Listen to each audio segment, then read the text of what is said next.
that when they say this is what I'm going to do when I get there, and when they actually get there, they do what they say they promise they are going to do. Not candidates that get into office and then put unconscionable tax burdens on the people and tax the state into recession.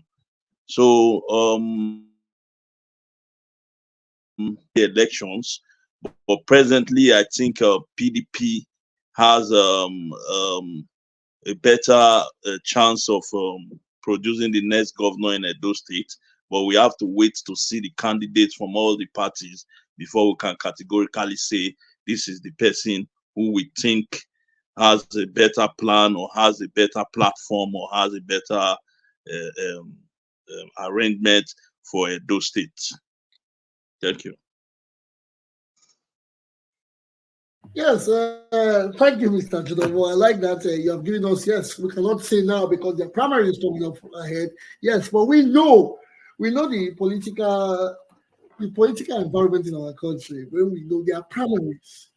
Primaries come up like in the last presidential election, in the APC last presidential primaries, where the president Bola Ahmed Tinubu emerged as a winner in the primaries. We know how it happened. A lot of people, there were a lot of candidates that came out. Even today, the Edo North senatorial or the Edo North senator was part of those who acquired or who bought a ticket. We knew he said he bought a ticket to be president or to go for the race, but we know how it is. Everybody coming, but in their hearts or from the people or from what they do, we know they have a plan.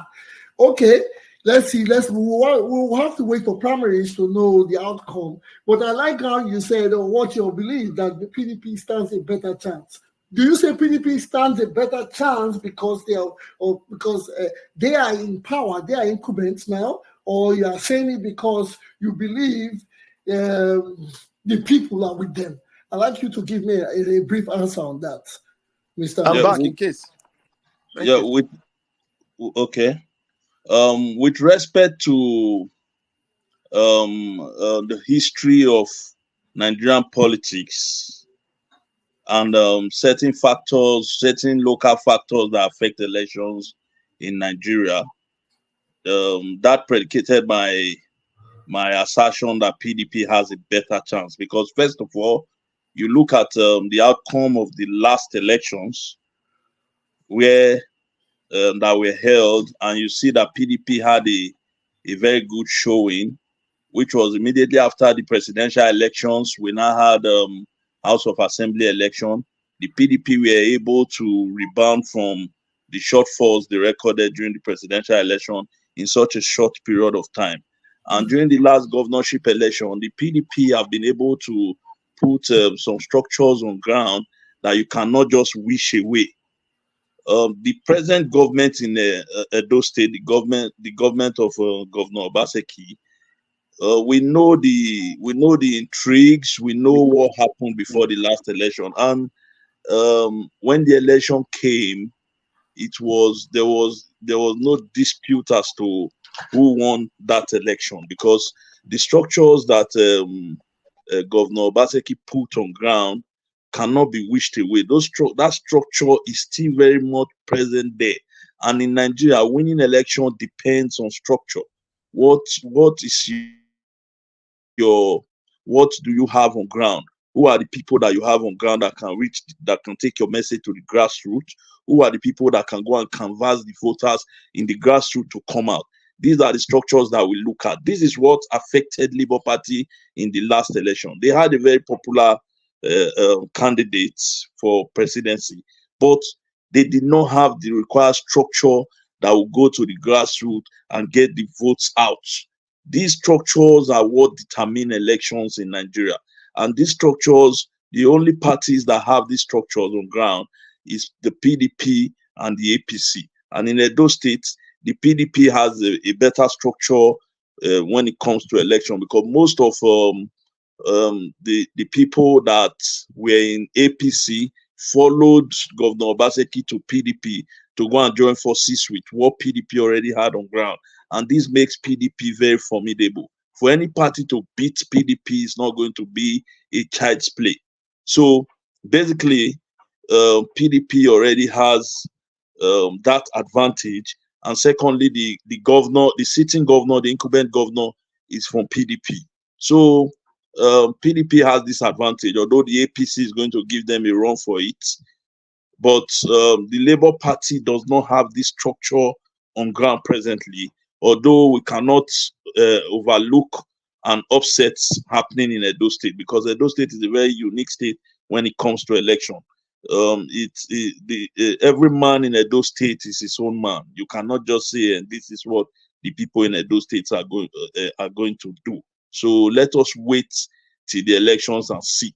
But for now, as an analyst, drawing inference from history, drawing inference from structure on ground, I would say PDP has the better chance, with the APC giving them a run for it. Beautiful. Thank you, my brother. Good analysis. I like the way you broke it down. You let us know. But from the way you sound, I think you are tilting or leaning towards the PDP. You sound like a PDP member or a PDP supporter. But it's okay. On this program, we are making, it's all about our opinion on how we make our state, our country, a better place. And you have given us the information that you have given us your opinion on how you feel. Yes, but remember during the presidential elections, I think the APC edged, if I am wrong, or I don't know, the APC, the Labour Party, the people voted for the Labour Party instead of the APC in Edo State. Am I correct? Tedo, are you there? Are you guys? Who won the? Who won the?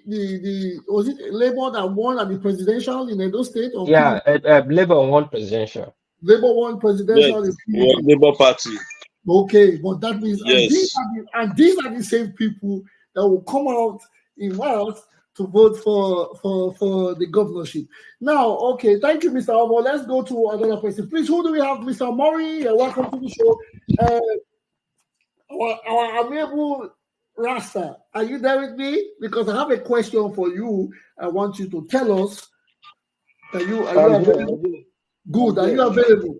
You see, Mr. Omo has given us his own opinion on how the elections are and how things are going. So, from your own end, I know the last time when we talked about it, you gave us a good standing on the candidates and you gave us an ideology of how you want a young, vibrant candidate or aspirant. Please, could you tell us? I want you to answer this question. I want you to give me a direct answer, although you can explain further. Would you rather have a competent governor or rather have a friend as a governor? Okay. Greetings, everyone. Congratulations to victory over the banana boys of South Africa. Okay. So I was listening, but I was off and on, so I could not really completely what Omar was trying to say. But your question, you say whether will I prefer competence over friendship? Well, it is a very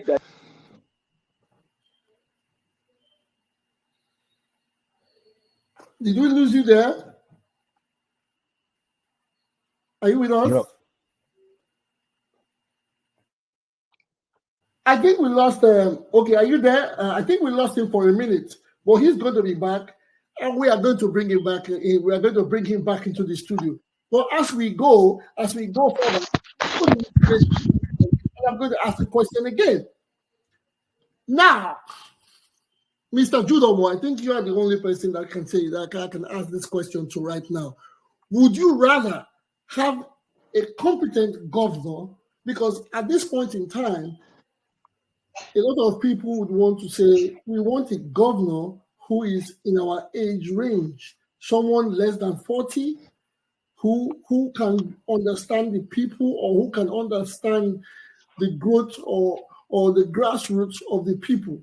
So I will put these two questions together. Would you rather have a competent man as a governor who you don't know, or you rather have a friend as a governor? This is a tight one. I need to ask. I need people's opinion. So, Mr. Judomo, please, can you tell me which would you prefer? You don't have to say much. Just give us 2 minutes and give us answers to the question.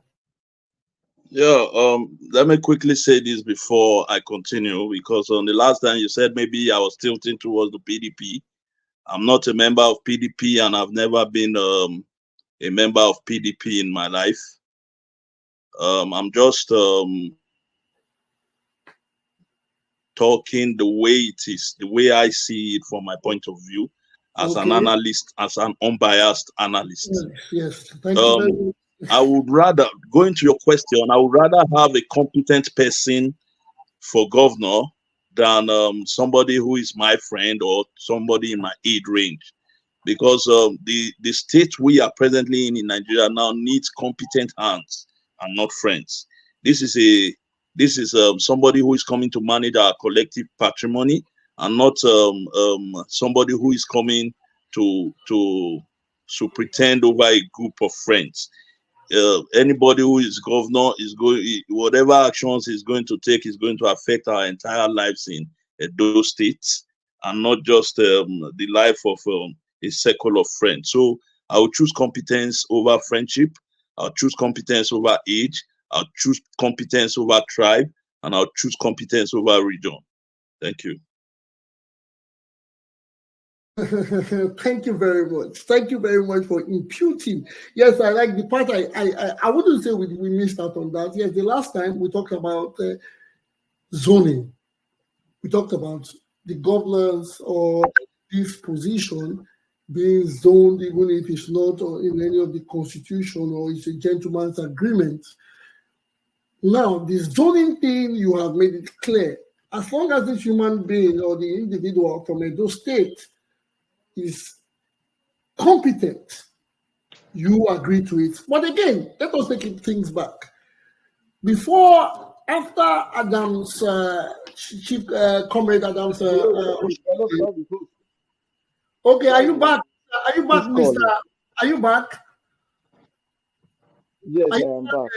Yes, are you back? Okay, thank you. Yes, you have the floor. You got my question. Please, I need your answer. All right. Sorry for the hold up. We still work hours here. So, but like you said, friendship over competence. Yes. The question will be, the friend I have is not competent.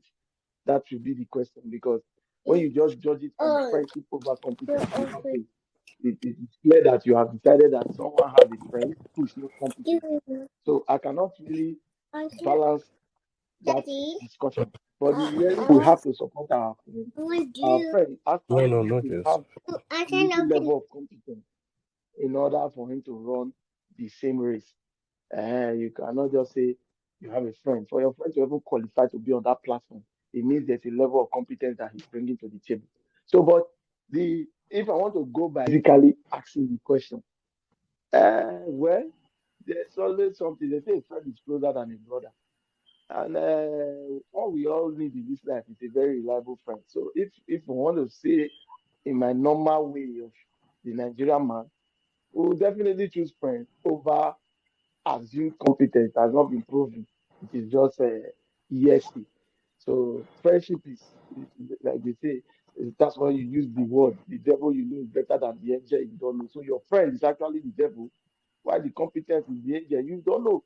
So you will judge based on the relationship which you have with somebody. And so that's on that note. But I don't think that should be the basis of our discussing the person to take the leadership of Edo. I think the basis should come with some basic criteria, which has to do with both competence, capacity, relationship, acceptance, and so on and so forth. So, if we want to build on that, we can now have a holistic discussion on who we think should govern Edo. Because if I want to reverse back a little bit where speaker said about PDP having the upper chance to win Edo, I don't think that's the case. If you want to go by that, we know that normally elections in Nigeria, there's always this belief that after 8 years or after 4 years of a particular candidate or the other party is going to come with a better plan. So if you look at the trajectory over time, APC has it, you see everybody rooting for PDP. After PDP does their 8 years, you see everybody jumping back to vote for APC because everybody, or rather all the political class, are. So I do not see people clamoring for PDP in Edo right now. Maybe they will be clamoring for Labour. Otherwise, I would have said APC, but because of maybe some people will use the sentiments of what the federal government is actually doing, which are just policies that we definitely because before the dawn, before they're done, definitely people will react to that biting hard before the benefits start showing up. So people will tend to just prefer maybe Labour, but not PDP. I don't think Edo people are thinking of PDP in that. The last 4 years has been, I don't want to say disastrous. It has been a colossal setback. It is disgraceful for Edo we call home. So, but let me not stretch the argument for long.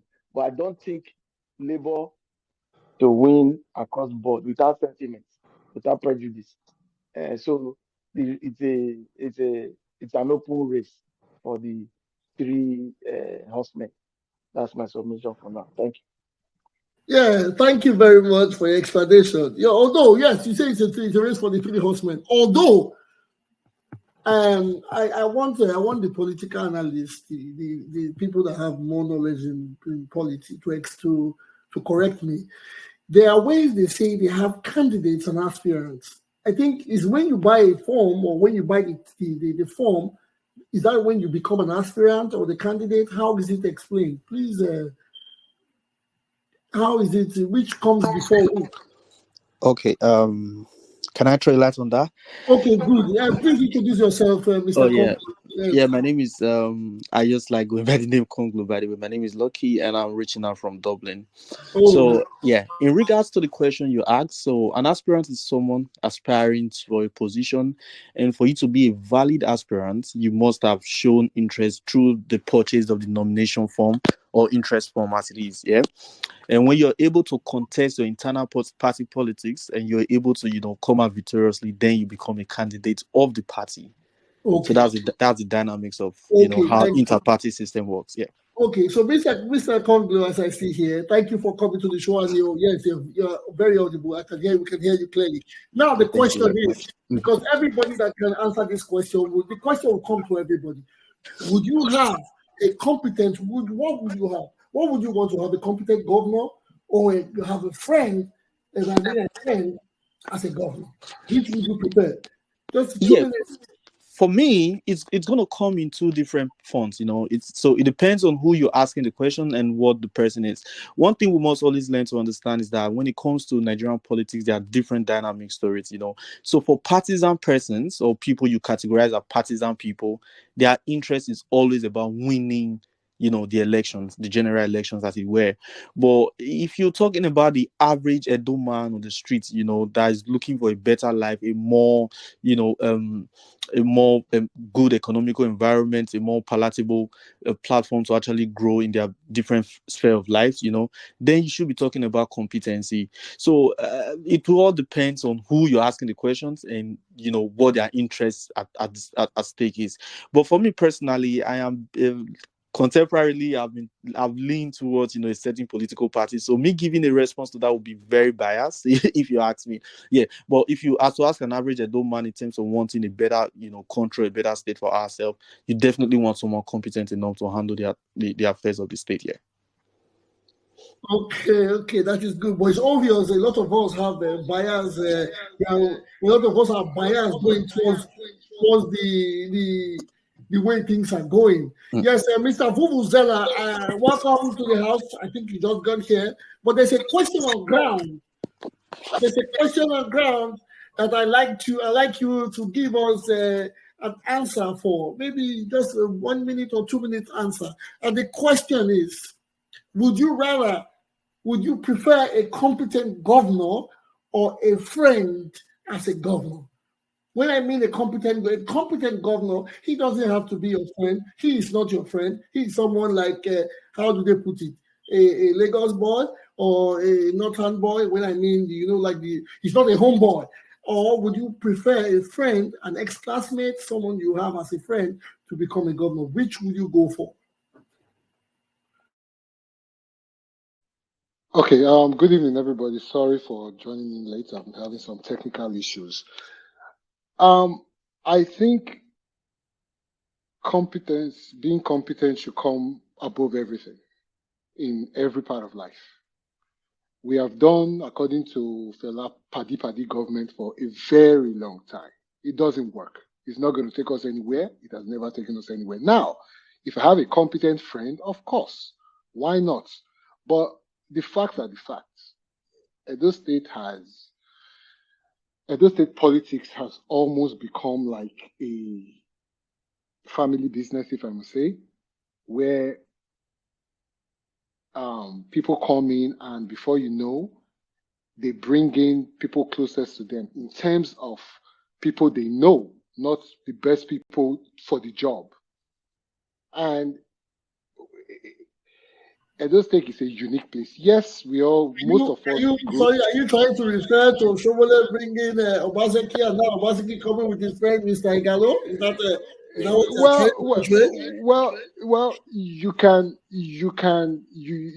that is on the broader, if you look at it from a broad view. But I'm now talking about even the way appointments are given. Break it down to those little things. You see that,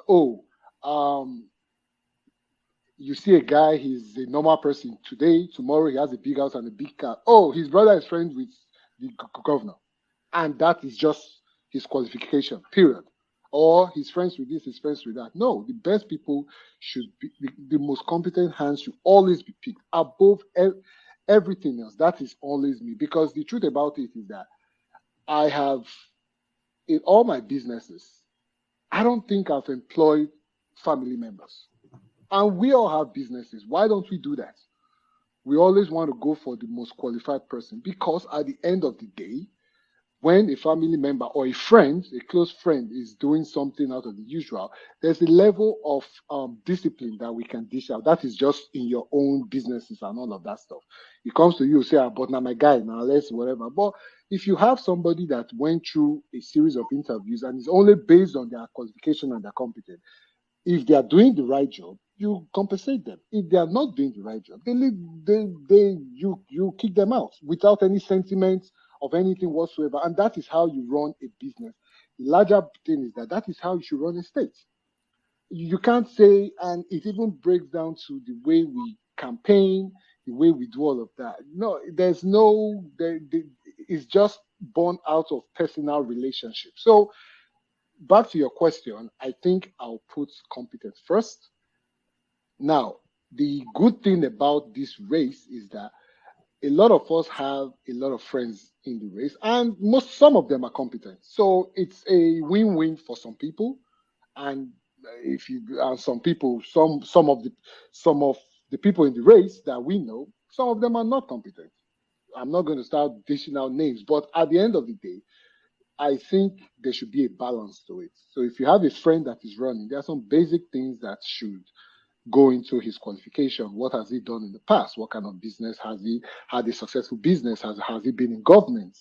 What is his qualification as a politician or whatever it is? So those are the things that you should put in place when you are trying to consider if your friend is qualified for the job. But just to say, now my guy, I don't think that should fly. Okay, that's a beautiful one. Yes, I respect that. But now, everybody is trying to agree or believe or say that integrity or rather competence is the key word. I want to ask this question. And when I ask the question, it's one question, but it will come with two answers. And I'm going to ask everybody to give from their opinion. First question, inside question 1A, was when Obaseki was brought to us by Shomole, would you rate him as competent? Wait. And if you rate him, whatever you rate him before he came, now he has done 8 years. How would you rate him from 0 to 10? I need everybody will have to answer this, but and just give me 30 seconds of the answers. Who do I start with? Mr. Judomo. First, Will Obaseki before Obaseki. Let me start. Okay. Let me start, Auntie. Okay, but you got the question. Before Obaseki came, because before he came into government, would you, your opinion, did you rate him as competent? And now that he has done 8 years of his tenure, how would you rate him from 0 to 10? Please, you know, the truth is this, or when we want to build an answer, we need to take it step by step so that we do not give a dog a bad name to hang it. There's a problem with Nigeria. Nigerians talk about strong institutions. The major thing that would help us get strong institutions is strong political parties. Now, you see, this your question is tied to the political party. Why? Because in Nigeria currently we do not operate an independent candidate, which means that a candidate that comes on a platform on his own personal vibes or personal thinking or competence is coming on the platform of the political party. So the political party has a manifesto that they operate with. That's why you have the Democrats, you have the Republicans who share different ideologies, the conservatives, like all the progressive and the socialites and I don't know what PDP is right now because they have all the sides. So, but the reality is that when the candidate in the person of Obaseki was coming, he was coming on the platform of APC, having drawn for competence and his manifesto from the party, which is APC, as it then was, and having taken the battle for the race from Oshomole, who had already set up a program.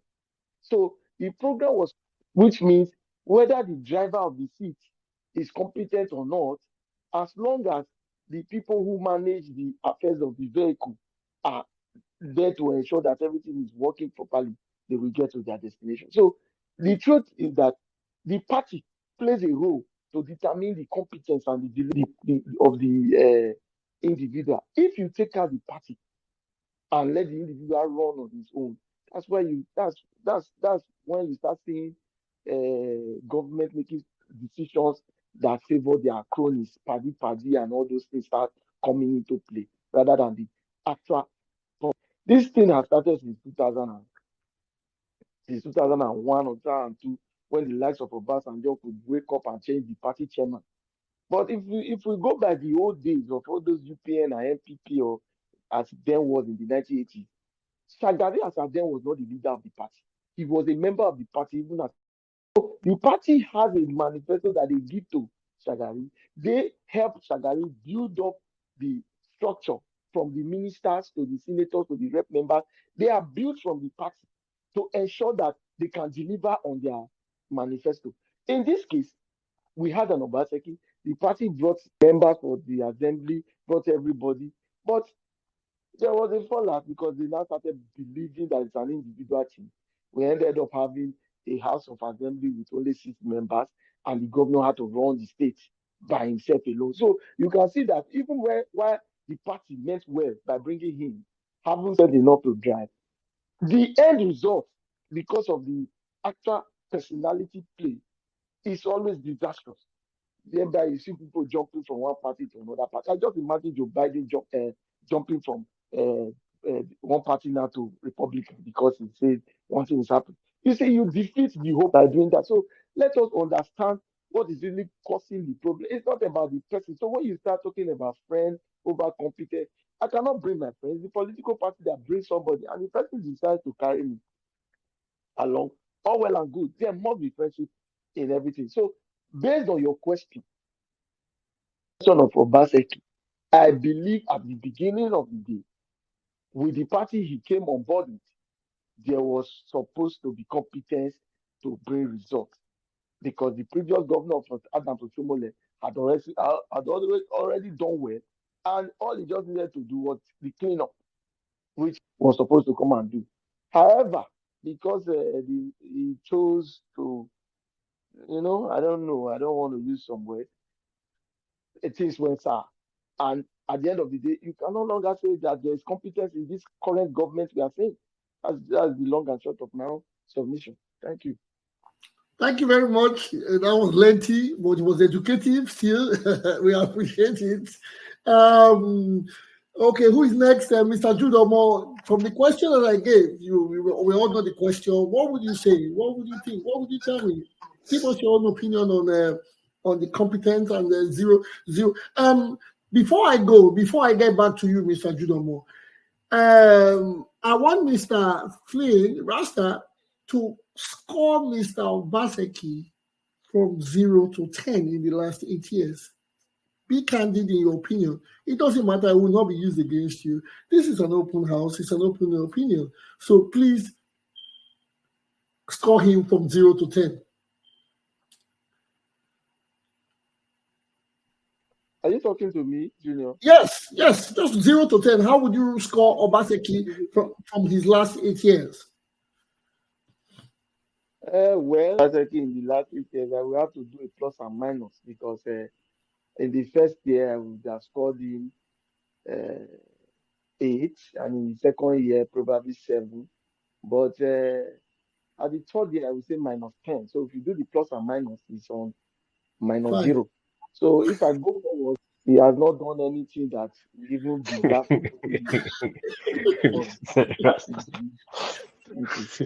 So from this opinion, I mean, you have scored Mr. Baseki 0.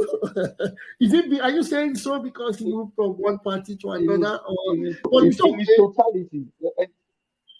In its totality, I will score him 0, because the indices I will use to score him, which are the basic things like road, water, light, healthcare, education, and security. In security, we all know that healthcare is 0.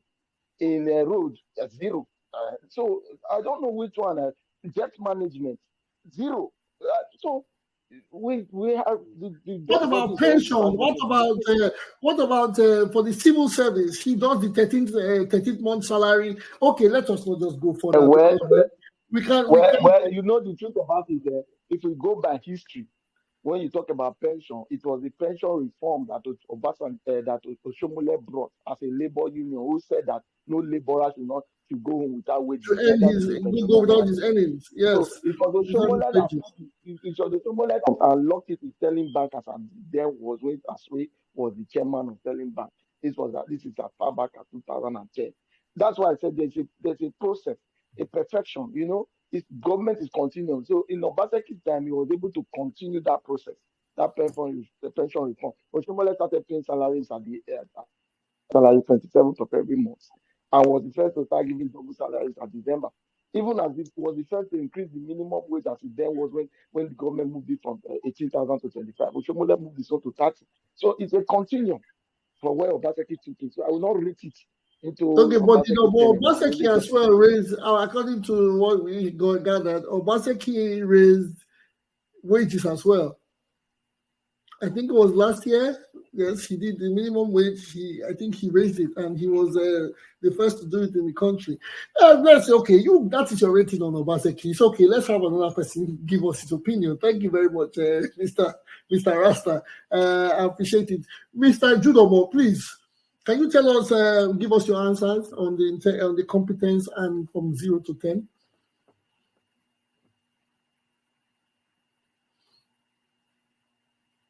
Mr. Judomo, you're mute. You're mute, sir. Yeah, I think you muted it from. Okay. No, I didn't touch. I didn't touch. I didn't touch it. It's a soft touch. It goes off and triggers on its own. Okay, I think he dropped. I think we lost Mr. Judomo, and I hope we are not having issues. I hope we are not having issues with connection, because from here I can see Vuvuzela is frozen. Do we have? I Do we think have? it's good from my end, if you ask me. Okay, it's good from the Yeah, head. So have you seen? people streaming from Nigeria, they're having network issues. You see, that is part of the Nigerian context. We have a whole lot to say, talk about. We have a whole lot.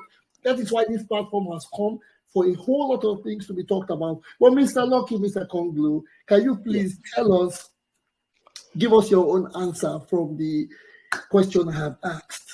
Okay, yeah, that's thank you. That was a very, very good question if you ask me. Just before I dive into rating Obaseki if he was competent prior to being a governor or currently being a governor, I just want to quickly comment on what the first speaker said. I'm not really sure what his name was. No, with much respect to him, the idea of people affinity to political parties' ideology, as he was trying to classify under socialism, capitalism, and and what of you, it's not really practicable in Nigeria. I'll give you a very good instance. No Nigerian political party is known for a particular ideology. And that's why when you're voting in Nigeria, we have to keep on thinking of voting for the individuals and not the political party. A very good example. Peter Obi came under the platform of the Labour Party, an average Labour Party in almost everywhere in the world, including the US and even the UK, are known for socialism.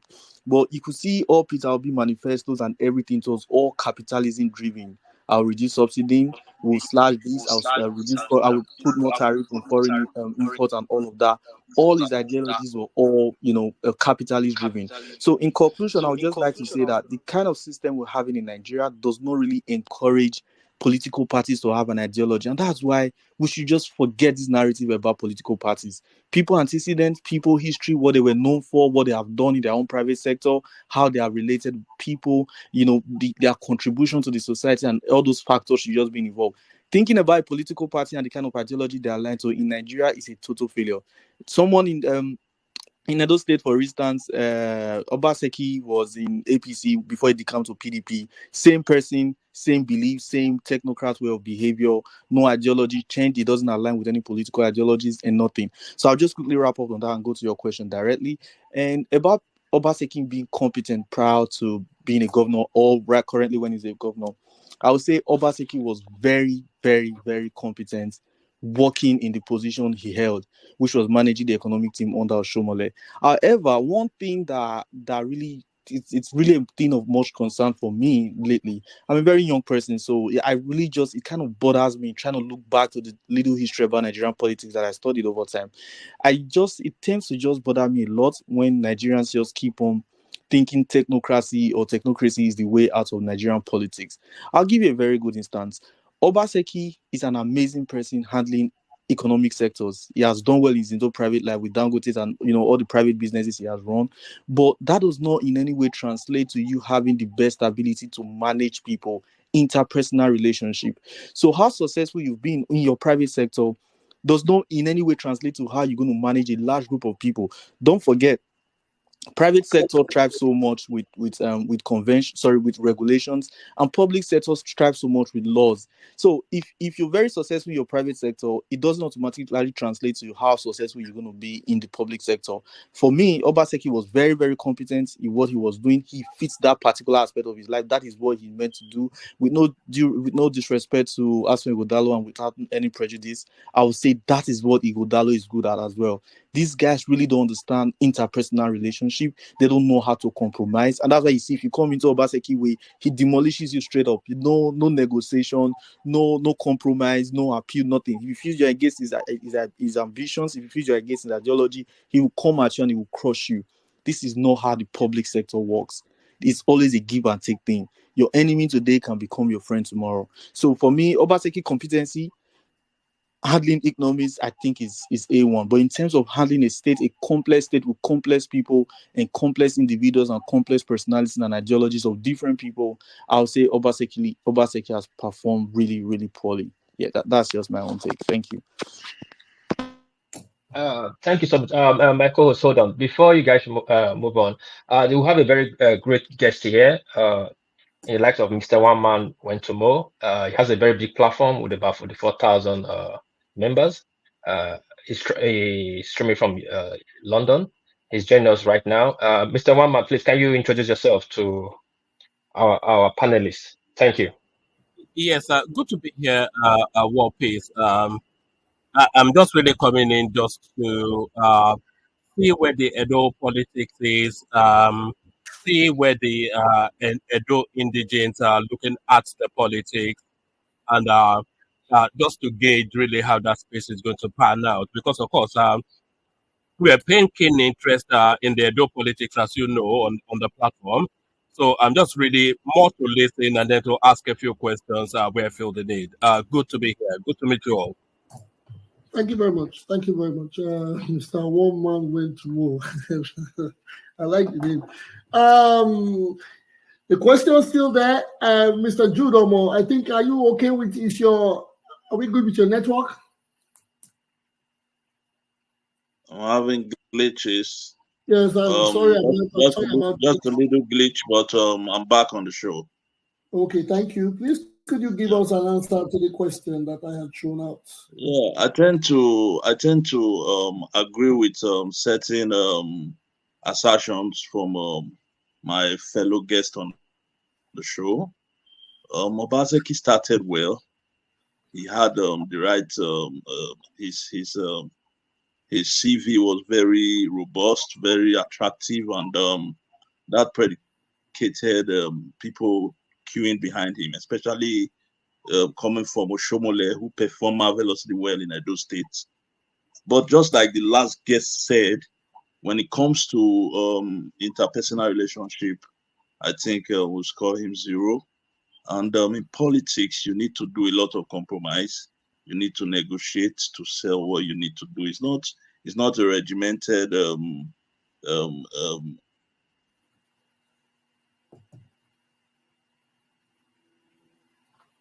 arrangement. You need to get things done in politics. But that was absent in the last 4 years in Edo State. It was run like a military, and it didn't tell well for his second tenure. So I'll give him a 5/10. Okay, that's fair. That you have raised that's the fairest so far. But it's okay. Thank you for your opinion. Now, Mr. Bubuzela, we are coming to you. What you want to give us your candidate answer on this question?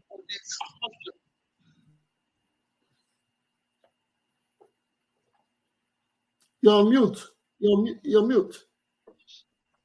Thank you. Can you hear? Okay, so I'm trying to. I'll take bits and bits of what everybody has said.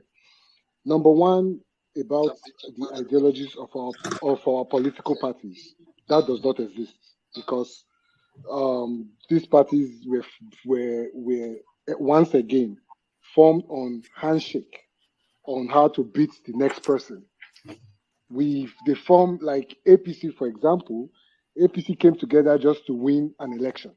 So you had AD, ACN, I think AC, Buhari's party, CNPP, or whatever it was.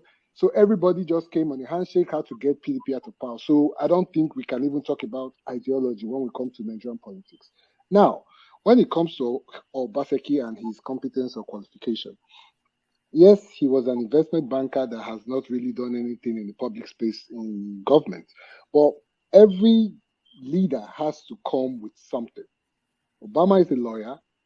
He was a freshman senator for 4 years, though he used to be a community organizer, but he had not really held any post per se. But he came in as a freshman senator, did 4 years, ran for presidency, and won. Now, there's a reason why Obama always sends Joe Biden to Congress when they have an argument, because Joe Biden has been in Congress forever. So, in the case of, let me bring it down to Edo State now. Obaseki came as a technocrat, whatever you call it, an economist. So he chose a deputy that, quote unquote, knows about grassroots and all of that. So we all say Oshomole did well. Till today, we are still trying to find out if Oshomole actually went to school. But guess what? That is not his strength. His strength was that he knows how to bring people together, and he brought the best minds to run his economic team. So there's always going to be a deficiency in any individual and their strong suits. Saying that Obaseki is a technocrat and he always knows about economics and X and X, yes, that is his strong point. So, but the question now is this, which will go back to how you rate him. The first 4 years, everything was good because everybody was still in sync with everybody. There was no argument. He was not fighting with deputy. He was not trying to lead the party. He was not fighting with party structure or anything like that. And I'm going to go based on what he did in terms of things he brought up. So let's just look at the things on the surface, for example. He has really, really turned the civil service in terms of their processes, which is his strong point. So you want to go, say, for example, you want to apply for your CFO in Edo State. It's easy. Yes, I heard Much, that. much easier than Lagos. I'll tell you that for free. So that was not there before the man came in. Yes, you can say, oh, that is just one piece of the pie, but he did that. Now, in terms of where he started from with his power plants, he decided to his power plants supply all the government agencies with power. So those are things that you can say, things that you can see. You don't need anybody to tell you. They did some road construction. They are trying to do the drainage system in GRA, which there's a road now, this one road that leads from Gapiona all the way to Saple Road. Iyamu, Gapiona, Giwamu, Gapiona, down of Obayaweka. Yeah. I grew up in that area. There used to be a place, Abbey Shopping Mall, where we used to go and play Shopping video mall, games. beauty heavens, head to toe. Yes, Good. That stopped place, working. I know a Working for lot of years. people that deserted their homes and ran away. Yes. Now, you can actually drive from Gapiona to Saple Road in 5 minutes. Now, that is Benin. Other people will say, but he neglected this and neglected that. He cannot do everything in 4 years. But the first 4 years, we saw a little bit of progress with some things that we could see with our eyes. Policies, all of that, we all know. Now, this is where the problem comes in to when you're in our government, when politics start taking the front seat of actually running a government.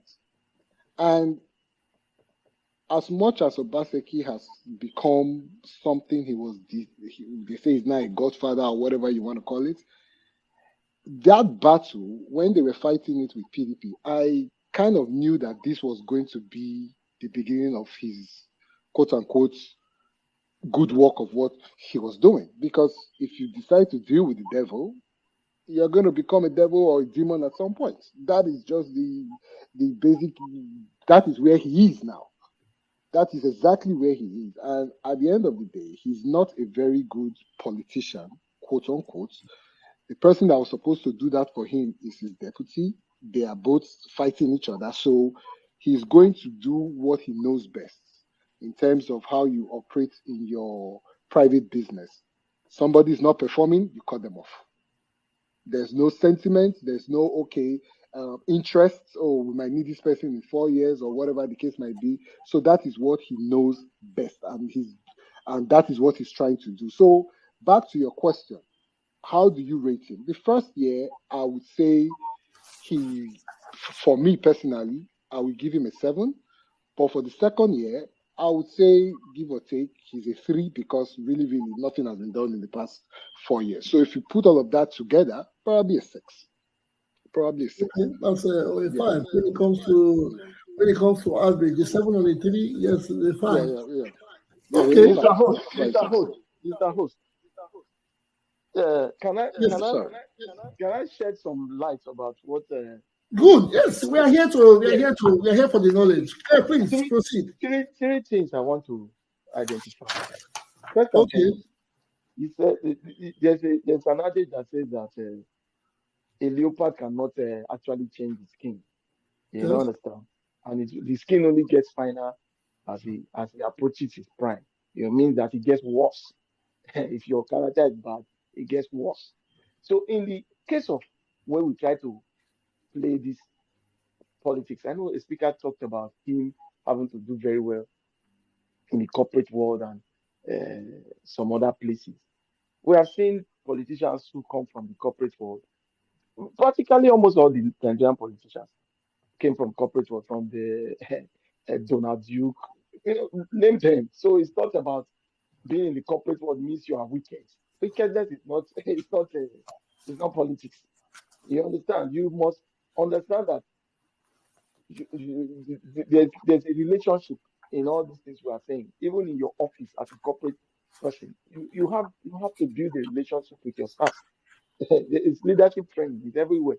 So I don't want to base it that because and if you ever talk about things doing well in the corporate world, I don't know which of the corporate world we are talking about. You need to show me where he did well. I need to know it and marry it along with the Nigeria economy.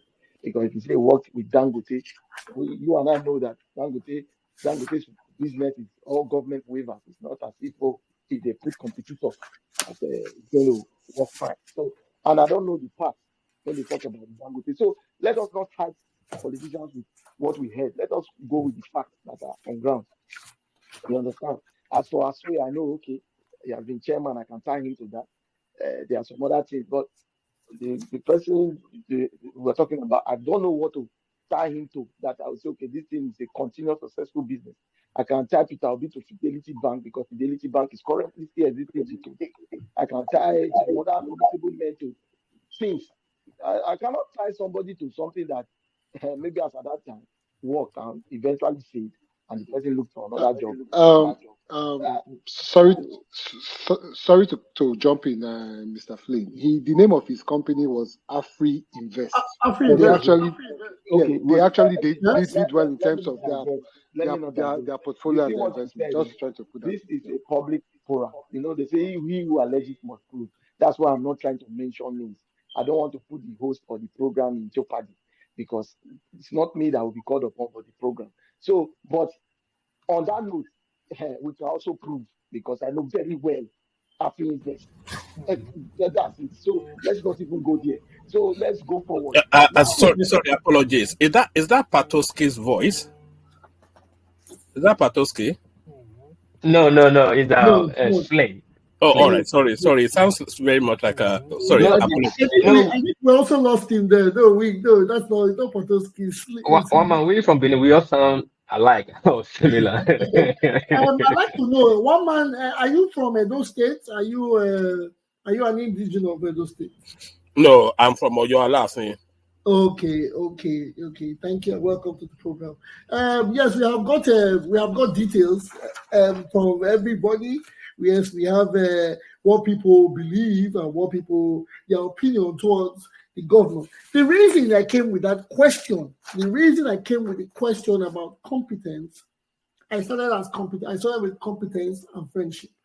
Then again, competence before and the governor, because I know how it is when people say before Governor Obaseki came, everybody we were giving this big portfolio about him, or the big story about him, that he had all the competence, he had the good precedents and all before he became governor. I'm saying now there is another candidate of this nature, of this sort, that is coming in the same PDP, and some people have even said it's Obaseki's third tenure. So, are we saying with Obaseki's precedence, the people might not fall for the Aswa Ighodalo coming into politics? I like to ask this question. We are not here to talk about certain candidates. We are here to talk about every candidate on board, or rather, every aspirant that is going to be on board. We are talking about everybody that has a poster or is affiliated to any political party. So, but now, the question that is coming next, are we saying because we have such results about the precedents from Governor Obaseki, will this make things difficult for Barrister Aswe Ighodalo? Because Mr. Aswe Ighodalo, from all the candidates, I'm not saying he has the biggest profile. He has a big educational background, and he has he has. If you Google their businesses, just like you can Google Afri Invest, you see it. I hope this is not going to be used against us as a co-host. I'm just here to moderate. But you see, Aswa Godalo has a big profile as well.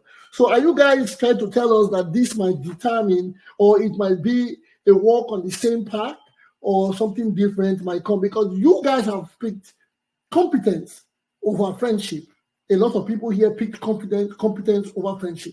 Now, I want to say, if we have Aswa Godalo, who we people might say is competent, I will bring a friend of ours. Who do we go for? Especially what we have seen with Obaseki. Please, who is going to be first on this question? Mr. Vuvuzela, it will come round. Mr. Vuvuzela, please, could you break it down for us? All right. We keep focusing on just one candidate and one party, maybe because he's under the ruling party. But there are a lot of competent people in this race. I like Barrister Akpata. I like him. He's very competent. He has gotten to he was once NBA chairman. There are some people in APC that are seasoned politicians in terms of holding other political offices. They've won elections. Positions. They've won election. In terms of being a dogged politician, and from what I'm hearing from his constituency, Denko is doing well. His people like him. Yes, true. So he beat Ignadion that is supposed to be the owner of Ovia. He beat the daughter twice. So I would say that there are a lot of competent people in the race. Good. In terms of now, when you now look at paper qualification, you look at Igodalo and say, okay, because he has been chairman, this, that. But he still has to play politics, which I'm not sold on, because PDP is a mess right now. I'm not in any party, so I can speak on anything. PDP is a mess. So I don't know him personally. I can only go by what I've seen on TV, interviews, and his videos from his campaign. And there's some he's very mechanical. I would say that he's very, because maybe he has, in terms of corporate world, he has been there, done that. But like a speaker said, government is not like that. By the time you go to Ugwebe and Wokimi and someplace, Ovia and all over the state, you find that these old men, you have to come down to the level and talk to them. This is not a boardroom. So there has to be a balance. As much as we say competence, let's not put competence down to only educational qualification. That is not the only place you say competence. See competence in grassroots politicking. You have to be competent because you have to win an election. You have to campaign. So right now, I would say there are a lot of good candidates, but I will go back to what I said. Nothing should be based on friendship. I personally would say that nothing should be based on friendship, because at the end of the day, we say these people are our friends. From our understanding of people that get into government, by the time they get into there, if we're doing it for selfish reasons or personal reasons, by the time they get into there, phone calls, you will not be taking phone calls. People have had that story to say, oh, he used to be my friend.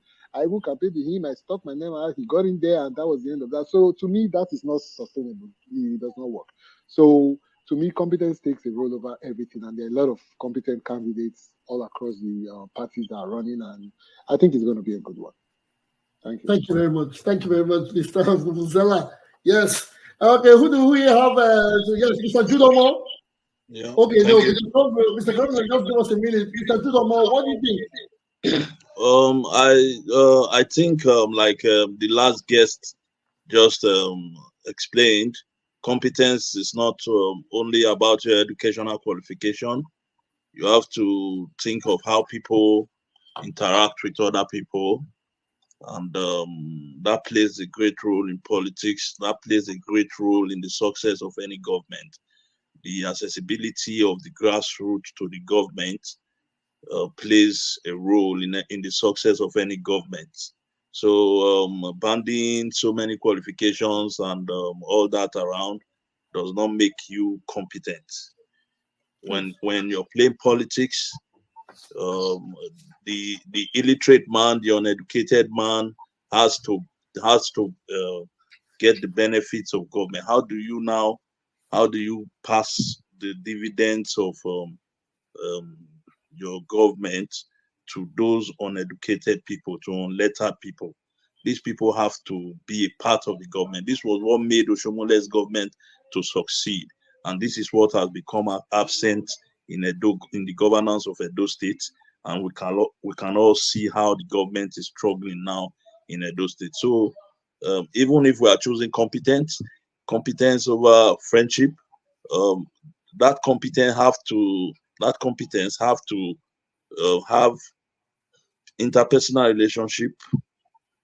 The mechanization of relationship between government officials and people has to go. You have to be able to transmit the dividends of governance to the everyday people, to ordinary people, to unlettered people, to lettered people. This is very, very important. So when we are bringing in the issue of competence, we should also look at that aspect, and that is where the other man from Labour Party, Akbata, that is where he has that edge. He is somebody that have been able to um, he's somebody that has that interpersonal relationship. He's able to blend with the grassroots. Ever before he became NBA chairman, I knew him not as a friend. He is not my friend, but I knew him from Lagos. I knew the way he was on elections day, the way he interacts with people from his neighborhood. So I think he has that edge when we're talking of competence. He has the educational qualification, and he has that gift to of interpersonal relationship, and that's going to work in his favor. Okay, thank you. But sorry, before I before I hand the mic over to Mr. Konglu, there's a question for you, Mr. Gidomo. And the question says, please, what is your yardstick, for measuring the success and failure of a government? Yeah, like I just said for my last statement, the ability of the government to transmit the dividends and benefits of that government to everyday people. That is the major yardstick. It's not about making roads. When I scored Obaseki 5/10, one of the reasons I did that was because of what he did for ordinary people who have nobody to take care of them. Since 1985, during the military government, Bender State then had a program where they take care of destitutes. You see women that have children, maybe some lunatic women have children on the streets, some mad people walking about, and nobody takes care of them. Only 2 states in Nigeria have a program to take care of these people, Edo and Delta states, because this program came up under Bender State. And when the state was split into 2, only Edo and Delta State split the program, and they are the only 2 states doing that program in Nigeria presently. A lot of people do not know that government does these things, and the what was being given to these people, they are domiciled under the Ministry of Social Development and Gender Issues. Obaseki made that Ministry of Humanitarian Affairs at a time, and these are people that have been abandoned by everybody. Nobody cares how they eat. These are people that go to the dustbin. So there's a program that takes care of these people. They round them up, take them to certain homes that take care of these people, and the government gives money to these people to feed daily all over the local governments in Edo State. So the problem they are now having is that other states now bring in destitutes from their state. They come to Edo State in the night and dump them in Edo State. And these people, this is what's going on. They do it to Edo and Delta State. All the other states, they gather all the all the destitutes in their state. They come around 12 o'clock in the midnight and they dump them in Edo and Delta State. Sometimes you just see from Oluku, you see so many crazy people, destitutes, naked people walking into the state, and you're like, man, where are all these people coming from? That's what's going on. And these people were being paid about 30, they were paying about 30 naira a day to feed one human being. This was what successive governments have been paying. The amount that was earmarked in 1985 when Obaseki came into government. He checked every aspect of the government and he found out about this program, that Edo State was doing this program, and Oshomole promised to do something about it, but he didn't. Now Obaseki went into this program, and as I'm speaking to you, they are doing about 800 naira a day to feed those people. It is overwhelming for the government because all states keep dumping people on Edo State, but the government that could think of the ordinary people that have been abandoned by everybody. This is a thankless job that nobody cares. Nobody even knows whether Obaseki is doing that. When they are measuring the success of Obaseki, nobody measures that. Everybody's complaining about he increases tax, he did not do. It's new to me. True, it's new to me. That is new to me, and you probably new for a lot of us. You can find this out. You can go and find this out from Ministry of Social Development and Gender Issues. And Obaseki has been what he did. The caregivers, he have been training them like every 2 or every 3 months, and he has continually increased the welfare of these people.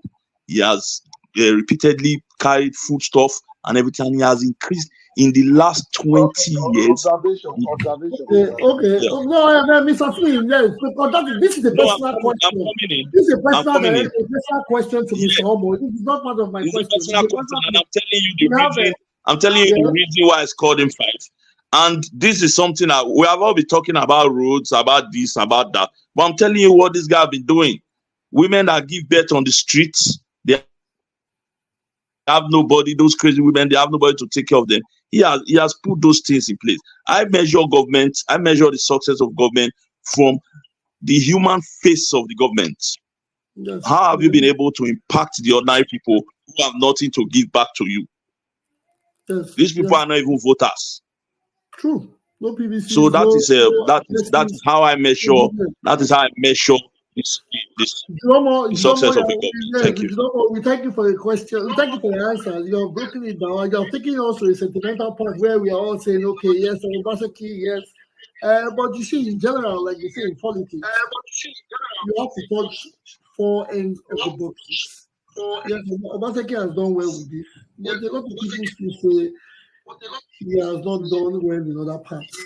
But yeah, we know 8 years is a long time. 8 years is a long time. The reason why a lot of us are interfering in Edo politics is because by the time the next governor is voted in, we will be aging in a different decade.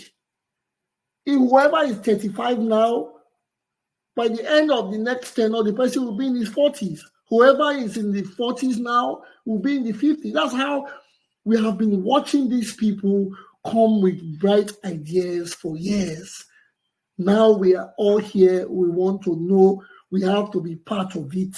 And I appreciate everybody for coming. And this is going to be the beginning. We are going to be here over and over. We are going to continue to do this until we bring those people we want into this forum and they will tell us, give us their words, that this is what they are going to do. That is, in my own case, sometimes I talk about, yes, I asked a question about competency. Mr. Konglo, we're going to come to you, please. We're talking about competence and friendship. I think I'll be in a better position to tell my friend you are doing something that is not right. If Obaseki was my friend today, I would talk to him about what the people are saying. But now we rate Obaseki with competence, and he's not our friend. So how can we correct this? There is where the problem lies. So sometimes we need our friends in government so that we can correct them, so we can tell them that whatever they are putting in place is not what the people want. Governance is not easy, it's cumbersome because you have to think of what your party thinks, your party members, you have to come. Some people, you can hear rumors, they are two-faced people. Everybody is coming at you.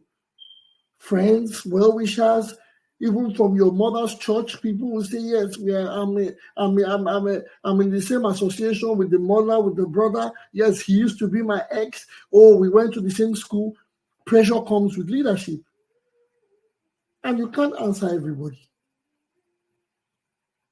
So when you have the case of the competence and the friendship, I would say, I love, yes, competence a lot, but I would rather have a candidate who we can put some competence in by telling him what to do, or rather, a friend that listens who we can put some competence in. That is from my end.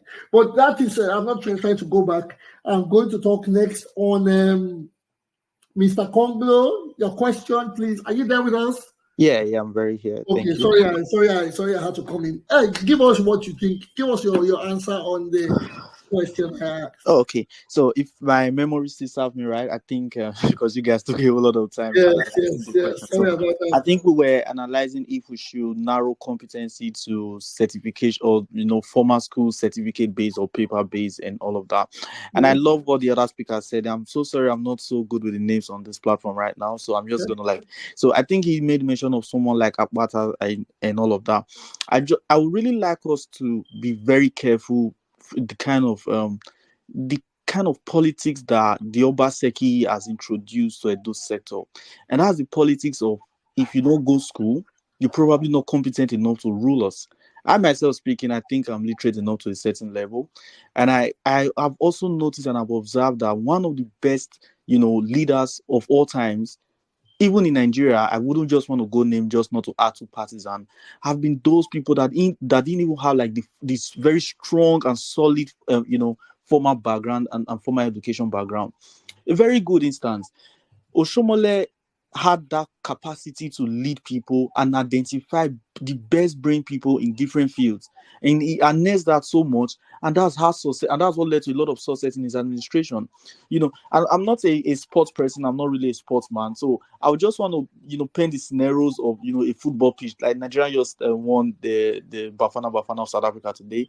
So so when I was analyzing, I just realized that the coach was, giving instruction from outside the pitch, and there were a lot of players that were wingers, that were attackers and defenders. He didn't need to categorically play on that pitch itself. He just needed to identify these people that could do well and just lead them.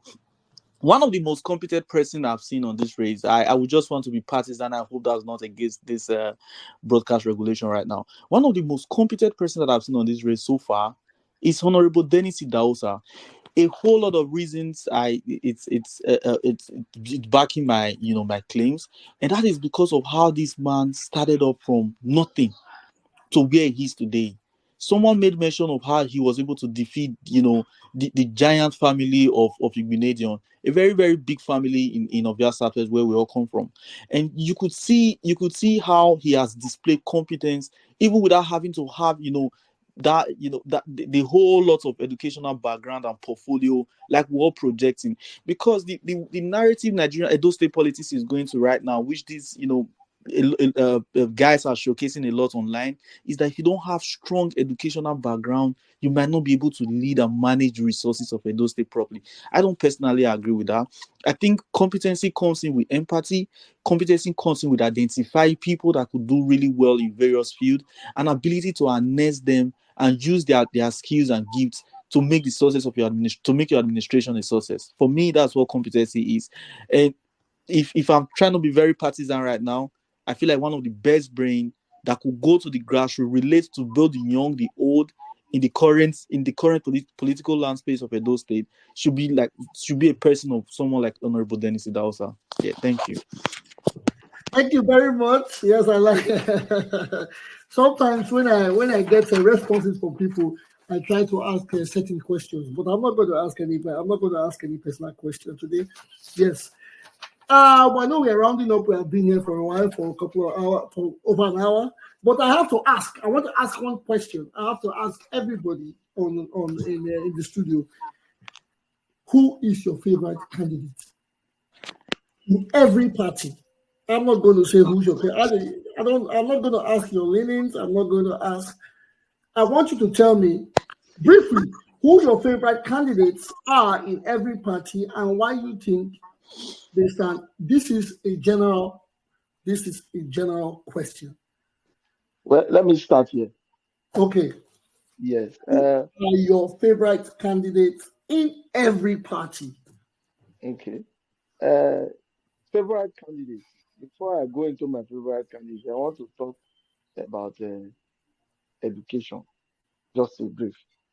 We should understand that if we want to look for the most qualified candidate, it's not as way. We have Martin Uhomobi, who is in PDP. So let us not overplay the card of Aswe here. He's not the most qualified or the most brilliant. Mohibi was another secretary with United Nations.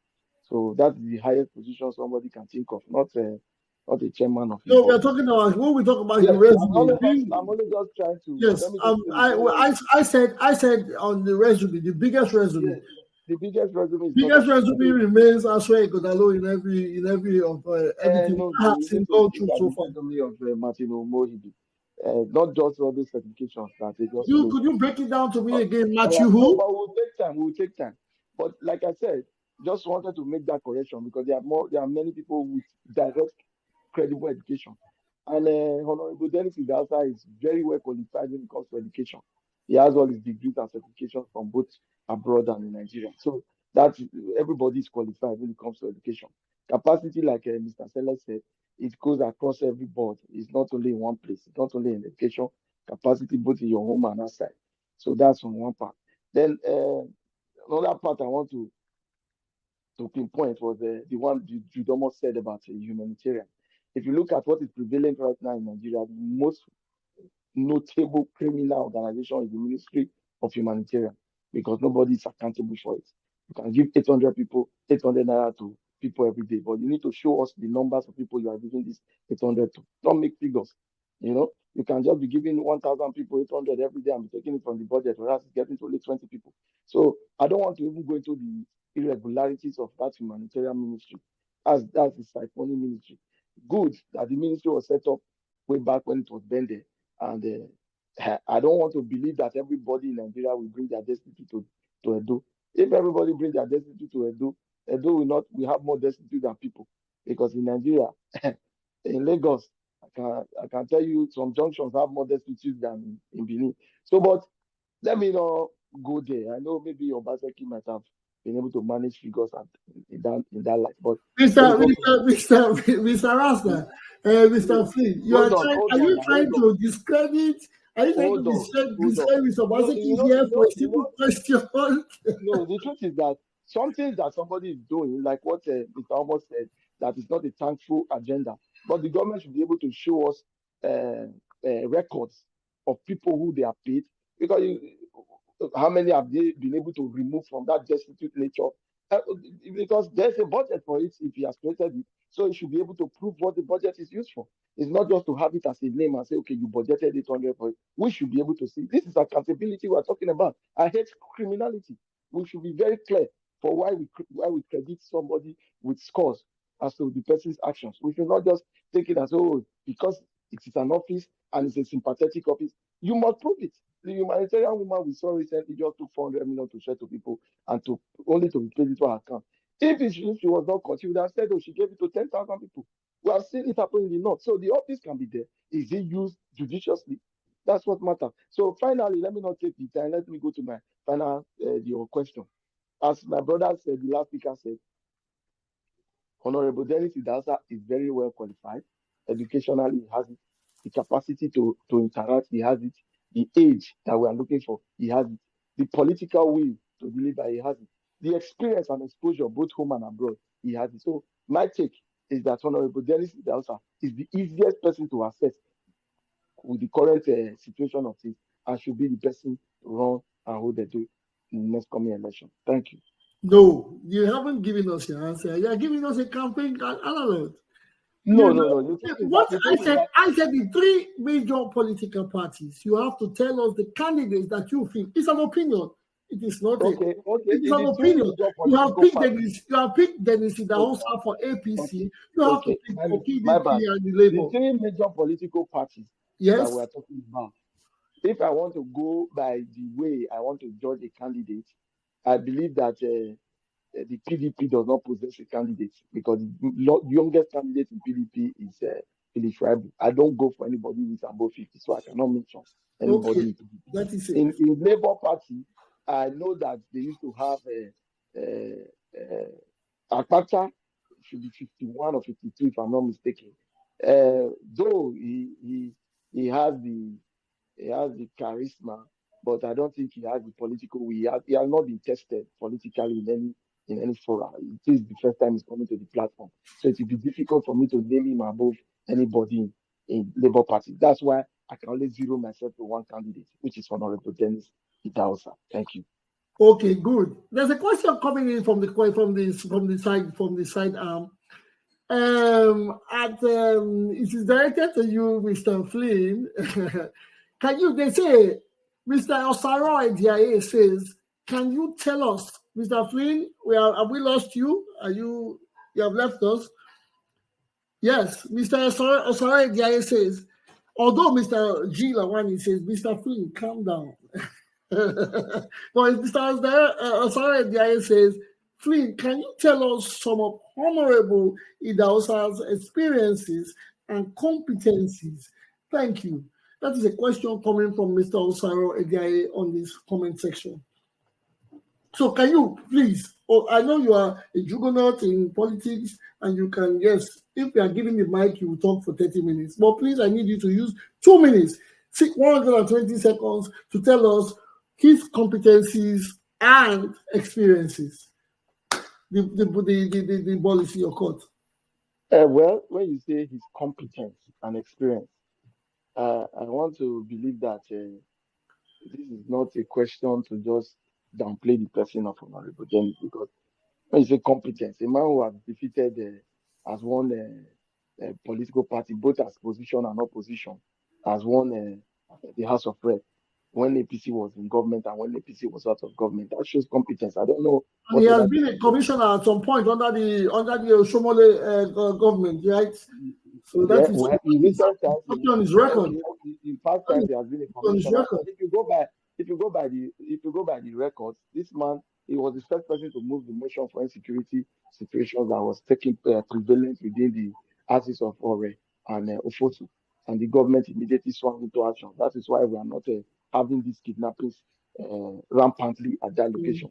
So that alone, to me, is showing capacity, showing leadership, is showing responsibility. So if you talk about experiences, he's a young man. His experience may be few and far in between, but given the fact that he was a one-time chairman compliance of the National Assembly, I don't want to go into details of what he was able to identify, the criminalities that he was able to identify by most members of the House. Even when you say they want to renovate the National Assembly, in the last regime, you find out that they did not actually vote money for renovation of the complex because he, as chairman of compliance, was not interested, having vetted that the complex was fit and proper to have the members. So these are competence. You cannot take it away. It might not be written on book or announced on microphones, but the reality remains that this man has showed himself fit and proper to rule Edo. Thank you. Okay.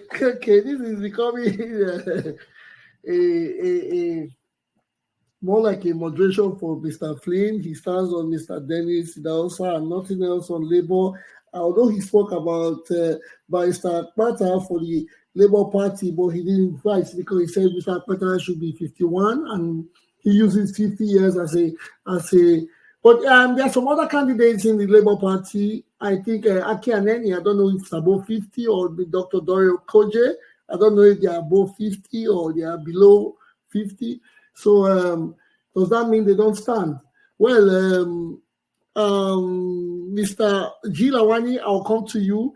Next on the list, we have lost Mr. Jude Omo, but Mr. Vuvuzela, I'm going to come to you and I want you to tell me, pick the three best candidates or the three best aspirants from three major political parties in Edo State.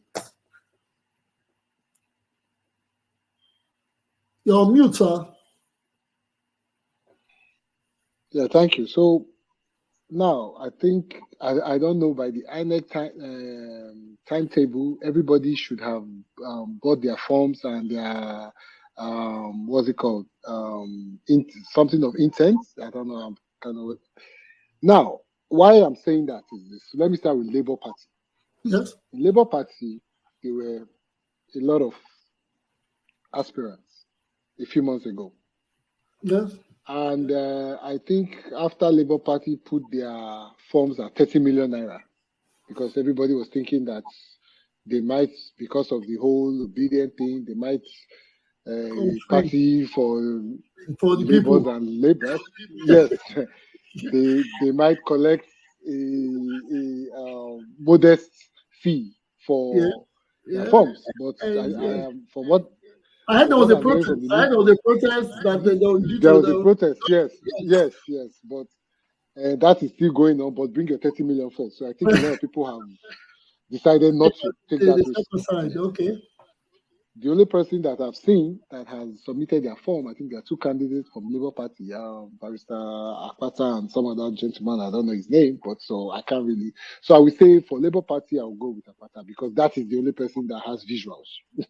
There's no, for now, based on the fact that he has money, he has bought a form. Oh, and yes. he has showed his form in public. That shows seriousness. Dr. Okoje is there. I've not seen him with his form. Dr. Hiowele is there. I think he's a doctor as well. I've not seen him with his form. So I cannot speak on people that have not actually brought out their form. So let me go with that. When it comes to APC, and the reason why I'm breaking it down like this is because of, Mr. Flynn decided not to pick anybody because they don't meet his expectations. So I understand that. But I'm going to tag them with the people that are running for, the people I've seen their visuals that are running for the same office. So in APC, they have Denko, you have Pastor Iyamu, you have Osumbo, I think, and some other people. Now, yes, in that pool, and this is what I was coming down to say, everybody comes with their strengths. Yes. It's not just paper qualification. It's not about where you went to school, or if you're an economist, or if you're this or that. I will take Dennis Idahosa Denko because of his age. He's a young man that has fought a good fight when it comes to, he was commissioner, and he has been able to win. He has been able to win an election on his own merit. I've never heard that he has a godfather somewhere. Or this person handpicked him and forced him on anybody. Yeah. So that alone, you have to say there are some leadership qualities there for a young man. And at the end of the day, from what I've heard from people from that area, they tend to like him. So, and they like the past House of Rep there, which was Barrister Mosede Gbenedion. But for them to switch and go to him, that means there's something there. So I'm going to pick him from that from that the pool. APC. Then from the APC. Then when it comes to the PDP, now the PDP is in a very unique position right now. They are the ruling. Supposedly they're supposed to be the ruling party, but it seems where they are now, they are almost acting like the opposition because of the in-house fighting and people or opposing Obaseki. They are in court already for their primaries have not even kicked off, and they're in court already about how they are putting together their delegates or what have you. So that is a mess. But for the sake of us trying to be objective here, I'm not going to leave everything to imagination. I will have to go with the that's where Udalo. And let me state my reasons. And I'm going to go based on case by case. I believe in or Baseki's argument of zoning when it comes to where he is in that space. Number one, zoning. That plays a very good role. So nobody will feel that they've been marginalized or they've been left aside. Left out. So Yes. yeah, so that's now in terms of the other candidates in the PDP, we have Philip Shaibu, we have Clemagba, we have Oh, no, Clemagba is APC. Sorry. sorry. Sorry. We have Ubede, Iyamu. we have Ojezwa, I think Ojezwa, the former we have Barrister or Mosede Gbenejo and a few others. Yeah. And beyond from that pool, from the names I've called, there are two people that stand out to me in terms of now taking out zoning. I would take Ighodalo and Ogbedeyama. Ogbedeyama has been in this game for a very long time. The former House of Reps. Not even that. I remember when he was trying to be councillor, it didn't work. Tried to be local government chairman, didn't work. Tried to be House Assembly member, didn't work. And he made it as a House of Rep. He must have gained some political experience in those things that he has done over the years. Because when you lose, there's always a lesson in defeat, or when you lose, there's always a lesson somewhere, and a lesson learned. The fact that he has learned from his lesson and was able to get political office, that is a plus for him. And also, from Oredo, where he's from, they like him, from what I've heard. I'm speaking, he knows how to draw them to Megiddo. But why I will pick Ighodalo is this, apart from the zoning, is when it comes to this, is because I think from everything we have seen from all the candidates, put everything together, even though I say he has some work to do, he does have some work to do on his manner of approach. I think Edo State needs, lack of better words, when we say technocrat has now become a word of an enemy. So I don't want to use that word. That when you say technocrats, everybody starts looking at Nobody wants to hear the technocrat. Nobody wants to hear. They don't want to hear that word again. Nobody.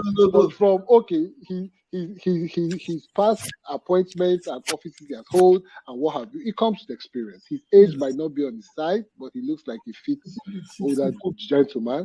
Yeah, he looks like he's not a frail-looking gentleman. So I think for all of that experience he will bring to the table, and he has been playing a part in the economic, in some economic role in Edo State since Obaseki has been there, and I just feel that being the power of incumbency and everything, it's a good place to continue from Obaseki, because if someone else comes in, everything that has been put, which has been a problem in our government, will be stopped, and it almost be like we are starting again.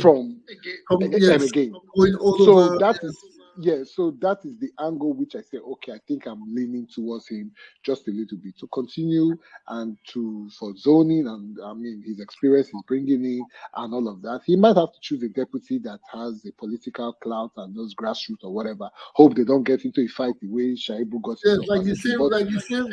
Yeah, exactly. But I think that if he should be, I'm hoping that he should be able to pick somebody and they should be able to say, okay, you know what, primary is over, everything over, let's face the state and let's do what is good for the state and let's move on. So those are my three candidates. Okay, there are some questions. There are some questions from ground. Who do we have? Mr. Lucky, are you here with us? No, he dropped. I think he dropped. No, there's somebody. We have a third person. We have somebody else online. We have somebody else. Is that Mr. Not Mr. I'm not talking about Mr. Omo. I thought Mr. Konglo or Lucky is here. We have somebody else online. I can't Isaac, sorry, Osaro Edia. No, that he's. I don't know if he's Osaro Edia is the one in the studio. I know Mr. Osaro Edia is on the chat line, and he asked. Jude, okay, you're talking about Jude. Jude dropped. Okay, Jude dropped. Okay. Now the question here is, how old is Denko? This is a question I've been trying to find out myself. Mr. Flynn is not here to tell us, or if he, I don't, maybe if he has any idea. I don't know, Mr. Vuvuzela, do you have any idea how old Denko is?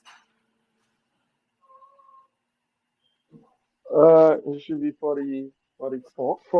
From what I gathered, he's in his 40s. Yeah. Okay, yes, okay. That is it falls within the age group. Okay, I get it. Yes, now I see why they say he under 40. So practically, in every of these candidates, Mr. Dennis Idahosa, he seems to be the youngest candidate in the youngest candidate to have gotten a form in all three parties. That is a go-go. Okay, for Mr. Jude, he's not available. He's not on his seat, and Mr. Congo is not here. Moving on, we have to deliberate on a few little stories before we have been here for 1 hour 43 minutes. Thank you all for coming, but we have to talk about two other factors, and these are going to be brief. It doesn't have to be here. Yes, we know about the Edo polity. In our next segment, in our next program, we are going to continue more on the politics, and then we might have more information about candidates from parties and more information on their manifesto. But here we have to talk about two major things happening in Nigeria today. One is the fall of the Naira. Two is the high rate of insecurity. The insecurity in Nigeria is troubling. I know social media plays a very big, and these roles, yes, sometimes I don't believe all I see. I don't believe all I see on social media, but I think social media plays a very big role in this matter. What is going on with the Naira and the insecurity? What is going on with the increase in dollars? Can anybody put a summary on this? What is happening? Every day we wake up and there's an increase in the dollar to the Naira. Can this be explained to us? Mr. Vuvuzela, can you come to this? Can you come to our rescue on this? Yeah, from what I mean, I'm not an economist, but I try to keep up with the fall of the Naira. And from what they seem to be an issue of scarcity and us not being able to the country, us as a country, not being able to have an inflow of dollars. And CBN governor was on TV yesterday trying to blame people that go for medical tourism and people that have children in schools abroad and things like that. No, I think they were trying to explain how these things have been processed. How people bought BTAs and they were not traveling because they wanted to. Yes.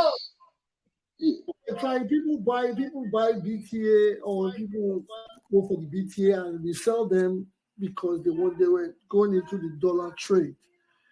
So, and not just that, a lot of people having, you know how it is, going abroad, going to Dubai for shopping, and the use of dollars, I think, has been, it was 98 billion in the last 10 years.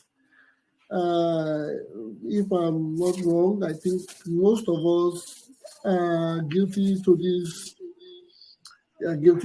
action or this act because we have got dollars somewhere along the line. Okay, I think we have before we continue on this, I need Mr. Judomo is back. Please, can you, Judomo, sorry we lost you, you're back. Please, can you give us your three favorite, Mr. Bobizela, I'll get back to you. Please, Mr. Judomo, please, can you tell us your three favorite candidates in the three major political parties in Nigeria, the Edo State candidates?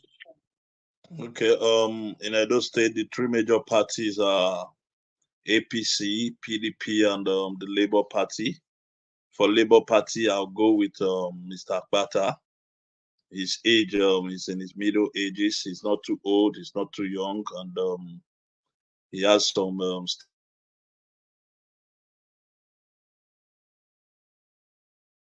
I'll go with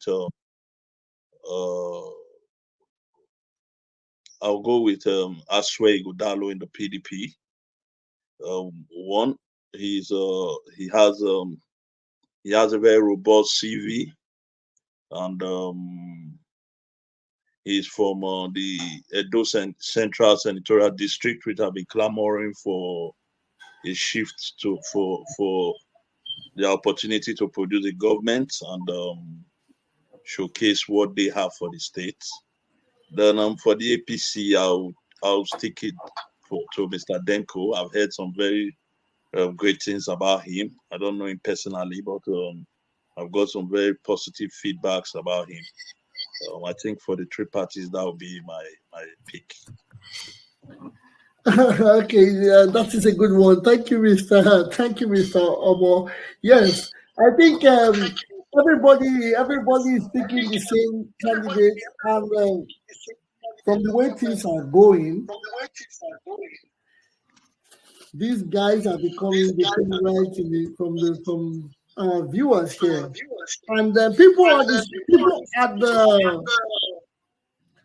the side comment.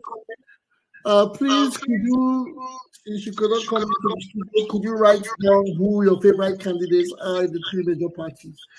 Do we have Mr. Congo with us? Mr. Congo, are you with us? No, he dropped. Okay, he dropped, so we cannot have him here. Okay, now back. I don't know, Mr. Vuvuzela. Vuvuzela, do we have you with us? Good. Yes, I'm here. Back to what we are saying about the dollar rise and the hardship in the country. Yes. Could you break it down to what tell us? So, like from what I gathered from the CBN governor, spoke about a whole host of things about forex being derived from petroleum sales, crude sales, and that money, instead of it going to NNPC or the finance ministry, the CBN will want to take control of it. But there's the issue he talked about: people buying forex for medical tourism and children that are going to school, people that are paying school fees abroad. And he said from the backlog of, they had like $7 billion of backlog of forex that have not been paid or something like that. I don't know I'm not too sure about the figure. That a lot of those transactions were tend to be invalid. That is, people just requesting for forex that they imported, that they didn't need, that they imported something or another from M or whatever it is. And do those deals go happen in banking? Yes, it does.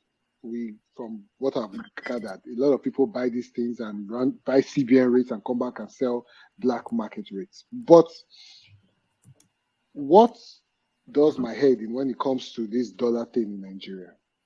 And people, they are speculators. If one Aboki can sell dollar at 1.5, all of them are going to sell at 1.5. So the things, what is controlling the market, it has nothing, in my opinion, has nothing to do with economics. It's people just hoarding it and decide to make it scarce. Then somebody is able to sell at a certain rate, and because if you call, the banks are not going to give the common man forex. That is not going to happen. So we're all going to go to black market to buy. Now, you call the person that you deal with, he tells you, "Okay, wait, I don't even have. Let me confirm." Call somebody in Lagos, the person will tell you 1.5. Call somebody in Port Harcourt, they'll tell you 1.450. So what really controls the rates? I don't know. I'm not an economist. But if different people have different prices, from my own layman point of view, that is going to control rates. The other time, Mefeli, the past CBN governor, came out and was fighting with a website, Aboki FX. The ones, yes, but I actually supported Mefeli on that, because Aboki FX was practically Junior, hold on. Let me. Giving us the value of dollar from just the Yes. web, or no, Yes. or no explanation on how they got Yes, their but freedom. let me ask you something. Who sells dollar to BDC? Isn't that the same CBN people? Yes, they sell to banks. The banks, yes. Aboki FX is just giving you a report of what BDC sellers are selling. Now, my question is, where you ask this question, there's always a run around. And in my midlife or mid-age life, I've traveled to some places. It's only in Nigeria I've seen black market. What is that about? So why do we need them? Why do we have them? So when CBN governor is coming and say, oh, BDC get their licenses from CBN, CBN governor is saying they are the ones fixing these prices, then get rid of them. I mean, wouldn't that solve some of our problems? So the market forces or whatever that control the rate of exchange in other countries will now come into place. Because why are we having two then before this administration came? CBN rates and black market rates. So you buy a CBN, you go sell in black market. What is that about? Of course, there's going to be manipulation. So that is where we are. The guy said a lot of things. He promised a lot of things. They promised us a lot of things. I don't see where the help is coming from. I don't think it's going to happen. There's hardship. They are protesting all around the country of food inflation. Protesting Kano, protest mostly in the north. Food, food inflation, because there's nothing else other than mostly farming, trading, of whatever. There used to be during Jonathan's time, there used to be a grain reserve. The federal government used to have a grain reserve based on federal government has maize, all those things kept in case this kind of thing happened. They'll flood the market and try and bring down the prices. Buhari came, nobody heard anything about that. I think that is dead and buried. Nobody knows who is our agricultural minister of agriculture. Nobody knows. So there's a lot of people come on TV and say fancy words and say they're going to do fancy things. I don't see it happening. The dollar had a little bit of dip just before Christmas. They said, oh, we got a loan from some bank, Afrex Bank or something, for 2 billion. It came down for 2 days. I think the BDC know they were just bluffing, and they started taking it back up. So there's a lot that needs to be fixed.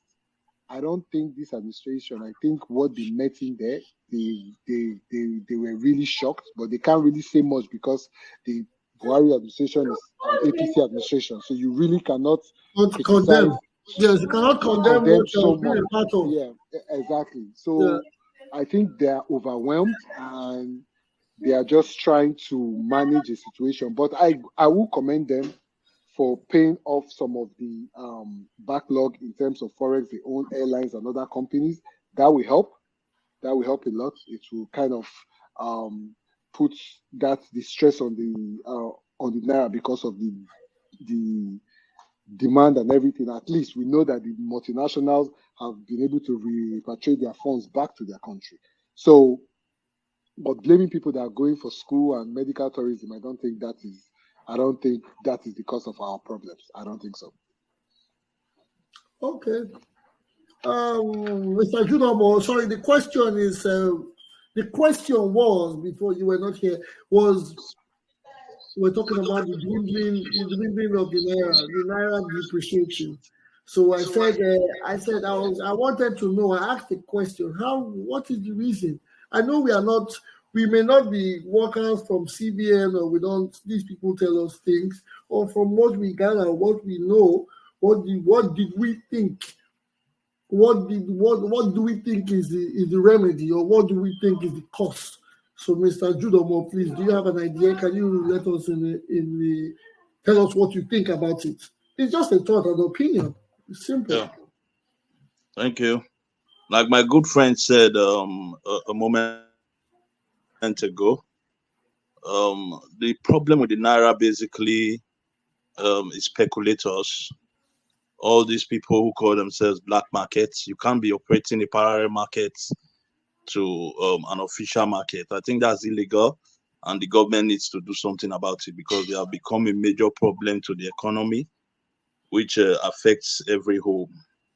With respect to stabilizing the naira, what is the naira valued on? What is the naira tied to that values the naira?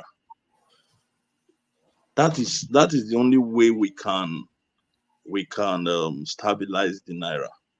Are we tying the naira to the value of crude oil? Are we Yes, tying the we are relying on crude oil, which no, is the value of the naira is not tied to crude oil. no, it's not tied to crude oil. I mean, the No, dollar is tied to crude oil, no, which from brings the way it is, the naira is valued based on the dollar, yes, which means dollar property. which means the destiny of our own currency is not in the hands of Nigerians, is in the hands of external factors which are outside our control. We need to take control of the naira by valuing the naira to maybe Nigerian mine gold or to other commodities found inside Nigeria. That's the only way we can value the naira. If we are depending on valuing the naira, we are tying the naira to the dollar. It means we are not in control of the value of our own currency. And that is very dangerous. Because presently, if you ask, everybody saying, why is the naira going up, this, that, that. What is the naira valued on? What is the value of the naira tied to? Is it tied to the security of Nigeria? What are we using to value the naira? Or we're just printing paper? We need to tie the value of the naira to a Nigerian commodity. We cannot tie it to crude oil because the price of crude oil is not determined by Nigeria. We need to tie the value of the naira to either Nigerian mined gold or Nigerian agricultural produce or a commodity that we have control over. That when we sell, people need to convert their own foreign currency to Nigerian naira to get hold of that commodity. That's the only way we can save the naira. Thinking that there's going to be a magic that you tie the naira to the dollar, which you have no control over, and you leave the value of your currency for external forces you have no control over to determine your currency. Businessmen are out to make profit, and they'll go for a killing. If they see that's what you're doing, they'll go for a killing. You have no commodity produced in Nigeria. That's how I see it. And Okay, the issue of black markets are illegal. Something should be done about them. okay. Thank you, Mr. Almo. We're not going to spend the whole day here. Mr. Flynn, you have been in a very brief way. Can you tell us what you have about the depreciating naira? 2 minutes. Okay. Can you hear me? Yes. Not noisy because I'm currently in the gym. Okay, the truth about it, I will take from what the two speakers said. Mr. Sele, there was a notable thing he said, which means he has traveled around some few places and he has never seen black market. It's only in Nigeria, okay, black market. That's one. Secondly, the last speaker talked about uh, commodity. I remember there was one time in a video where somebody was saying modification of the naira tied to cassava and all that kind of thing. But the only thing I will see here is a cabal. The cabal that runs the financial market. They are the ones doing black market because actually what is demand and supply. Eh? So if there's a demand of dollar, who is responsible to provide it? It's CBN. And if there's supply, I don't think anybody will go to black market. So it is CBN that sells it to BBC and don't control them. That is just the truth. But market is normally, it was created by Babangida, as we know, in 1986 to manage the demand and supply of dollars. But at the end of the day, it has gone to something else. So for me, if they want to improve it, even if we do consumption to production, like what it will be suggested, which is key in not enough surplus dollars, you still need to control this cabal. It's like oil bunkers. As we have heard about it severally, we still know that they are still stealing our crude. So if we say OPEC, we are short of supply oil with our quota given to us by OPEC, why are we still short? Because they are still stealing the oil responsible. The same people who they put to guide the pipelines. So CBN in this case is responsible for whatever is happening to our dollar. So until they start making arrangements to help the people to become productive and then control the supply and demand of dollar, I don't think there's going to be any, like they say, it's a criminal organization.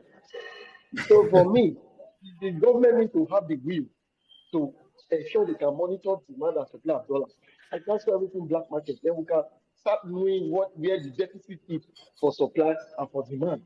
And then we maybe then try to commodities. But if we do not fight the cabal, every other thing is a waste of time. That's my submission. Thank you. Okay, thank you, everybody. Thank you for coming in. We have done 2 hours of the show. Time flies. Time flies.